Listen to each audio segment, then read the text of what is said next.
अदिति नागर और आप देख रहे हैं हमारा खास शो पॉलिटिकल कॉरिडोर। भारतीय राजनीति को आसान शब्दों में समझाने वाला वो शो जो देश के पॉलिटिकल नजरिए की नब्ज को समझकर आपको समझाता है, क्योंकि राजनीति को समझना आसान नहीं। इसीलिए हर बार मैं आपके लिए लाती हूँ कुछ छोटी छोटी पर्दे के पीछे की कहानियां, जिनको मिलाकर बनती है एक तस्वीर, जिससे आप समझ पाते हैं कि देश की राजनीति जो शास्त्र है वो कौन सा अध्याय पढ़ रही है और आपको क्या कुछ पढ़ाया जा रहा है। राजनीति किस दिशा में जा रही है और देश की व्यवस्था को चलाने के लिए कितनी जरूरी है। इसीलिए जब इस राजनीतिक व्यवस्था में अपराधीकरण की एंट्री हो जाती है तो फिर वो कानून व्यवस्था के लिए जहर बन जाती है। लेकिन अब जब धार्मिक कहानियों में भगवान शंकर की नीलकंठ वाली कहानियां मिलती हैं तो फिर हर राजनीतिक पार्टी इस जहर को गले में धारण कर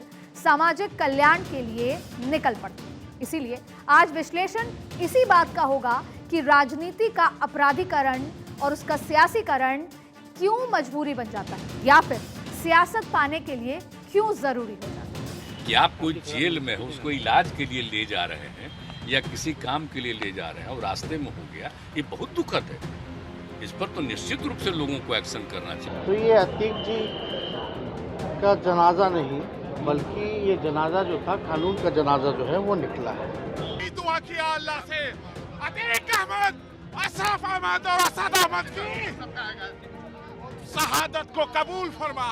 जो मर्डर हुआ है, ये कोल्ड ब्लडेड मर्डर कहते हैं, उसको देखने के बाद हर वो भारत का नागरिक जो भारत के संविधान पर यकीन करता है, भारत की अदालतों पर उसको यकीन है, आज वो अपने आप को कमजोर और गैर महफूज समझ रहा है।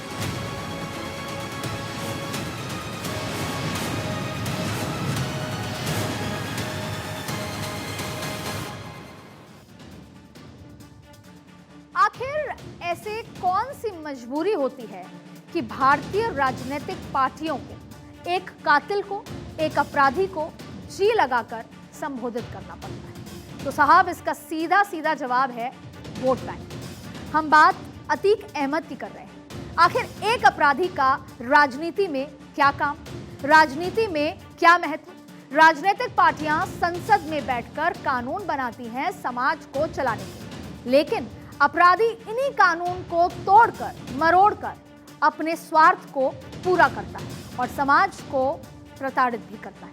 फिर जब राजनीति और अपराध समाज के लिए दो अलग अलग ध्रुव हैं, अलग अलग पोल हैं, तो फिर इन दोनों का संगम बैलेट बॉक्स में क्यों होता है?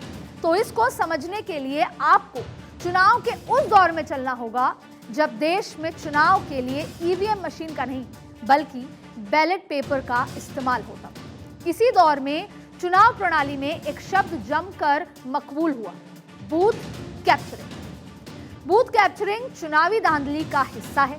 बूथ कैप्चरिंग कई तरीके से की जाती थी और बूथ से मतपेटियों को चुरा ले जाना, मतपेटियों में पानी या फिर पेट्रोल डाल देना, बूथ पर कब्जा करके बैलेट बॉक्स को खराब कर देना और बोगस वोट उसमें डाल देना और वोटर को डरा धमका कर वोट डलवाना। अब भारत का संविधान तब तक नागरिक को बेकसूर मानता है जब तक अदालत उसके अपराधों का हिसाब किताब ना कर दे। उसके बाद भी निचली अदालत से लेकर देश की सुप्रीम कोर्ट अदालत तक नागरिक के पास खुद का केस लड़ने की संभावनाएं होती हैं और इसीलिए चुनाव आयोग अब चुनाव लड़ने से पहले हलफनामे में आपराधिक मामलों की जानकारी भी उम्मीदवारों से मांगते आए हैं। देश में एक गैर सरकारी संस्थान है एडीआर, यानी एसोसिएशन फॉर डेमोक्रेटिक रिफॉर्म्स। ये संस्थान राजनीति में अपराधों को लेकर अपने आंकड़े देती आई है और इस तरह एक आंकड़े के तहत एडीआर ने बताया है 2019 में जीते हुए 539 उम्मीदवारों में से 43% के खिलाफ आपराधिक केस चलते रहे और 2014 में जीते हुए 542 सांसदों में 34% सांसदों के खिलाफ आपराधिक केस रहे। 2009 में आपराधिक केस वाले 30% सांसद थे और अब इसमें आप अंदाजा ये लगा सकते हैं कि हमारी संसद में पहुंचने वाले हर तीसरे माननीय पर कोई ना कोई आपराधिक केस जरूर चल रहा है। भारतीय समाज की ही नहीं बल्कि मानवीय समाज की भी एक मनोवैज्ञानिक सोच रही है। वो ये कि जो नकारात्मक होते हैं, जो आपराधिक तरह से कृत्य होता है, वो समाज में बहुत तेजी से फैलता है और तेजी से युवा उसे अपना आइकन मानते हैं और यही आकर्षण राजनीति में जीत की गारंटी बन जाता है, जिससे पार्टियों में उन्हीं को टिकट देने का मौका भी होता है। पार्टियां सोचती हैं कि उन्हीं को टिकट दिया जाए क्योंकि जीत की गारंटी नजर आती है और आपराधिक रिकॉर्ड वाले उम्मीदवारों के साथ राजनीतिक पार्टियों को कई तरह के अतिरिक्त लाभ भी मिलते हैं, जिनको पॉलिटिकल फेवर कहा जाता है। माना जाता है कि बाहुबल के साथ धन बल का भी लाभ मिलता है। धन बल, बाहुबल के इस्तेमाल से जीत की संभावनाएं बढ़ जाती हैं और ज्यादा मात्रा में पैसों के इस्तेमाल से चुनाव प्रभावित होता है। चुनाव में हिंसा के जरिए दहशत फैलाने की कोशिश की जाती है। बाहुबली अपने जाति और धर्म के वोट बैंक पर भी असर डालते हैं। अब देखिए, इसीलिए बॉलीवुड के हजारों फिल्में ऐसी बनाई गई हैं जिनमें राजनीति और राजनीति के अपराध से दोस्ती के प्लॉट को बहुत खूब तरीके से दिखाया जाता है। जनता ने इनको पसंद भी खूब किया और शायद इसीलिए राजनीति में शुचिता का ग्राफ धीरे धीरे गिरता गया। अपराध के खिलाफ अभी पार्टियां मुखर हैं, सभी पार्टियां बात करती हैं, उसके अगेंस्ट भी बात करती हैं, लेकिन दागी उम्मीदवार सबको पसंद आते हैं। 1980 के दशक में राजनीति में शुरू हुई अपराधियों की एंट्री ने धीरे धीरे अब व्यापक रूप ले लिया है। अपराधियों को राजनीति करने से रोकने के लिए तमाम नियम और कानून बनाए गए, मगर सब बेअसर रहे। इसीलिए भारतीय राजनीति में बाहुबली शहाबुद्दीन सांसद बन जाते हैं, बाहुबली रघुराज प्रताप सिंह जेल से चुनाव जीत जाते हैं और बाहुबली पप्पू यादव निर्दलीय चुनाव जीत जाते हैं। गोरखपुर से हरिशंकर तिवारी कभी चुनाव नहीं हारते और आजम खान चुनाव जीतकर सरकार में मंत्री बनते हैं। बाहुबली धनंजय सिंह जो विधायक हैं वो विधायक बन जाते हैं और मुख्तार अंसारी मऊ से राजनीतिक ताल ठोकता है। अब देखिए, अमरमणि त्रिपाठी जीतकर राजनीति के मंदिर पहुंचता है। अपराध का कोई मजहब नहीं होता, अपराधी की कोई जाति नहीं होती और लेकिन राजनीति में बाहुबली के नाम से अतीक भी हिट रहता है और फिट भी रहता है। क्यों? क्योंकि यहाँ तो मामला राजनीतिक संरक्षण, राजनीतिक सफलता का है, सीटों को जीतने का है और सरकार बनाकर सत्ता की मलाई खाने का है।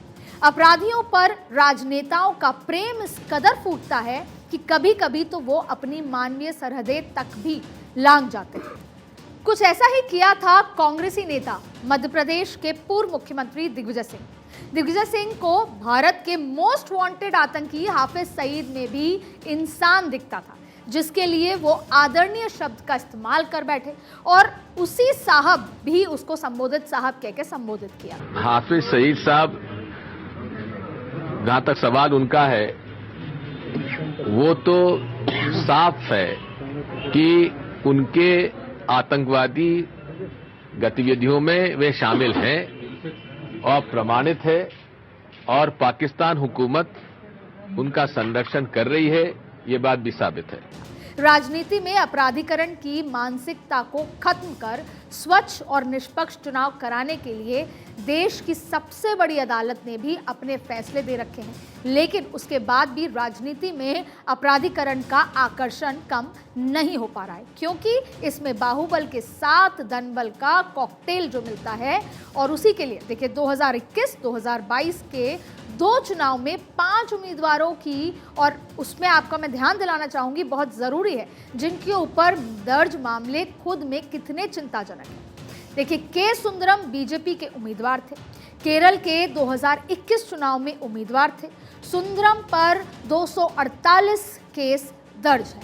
के एस राधाकृष्णन को भी बीजेपी ने टिकट दिया था, केरल के 2021 चुनाव में उम्मीदवार थे और राधाकृष्णन पर भी 211 केस दर्ज है।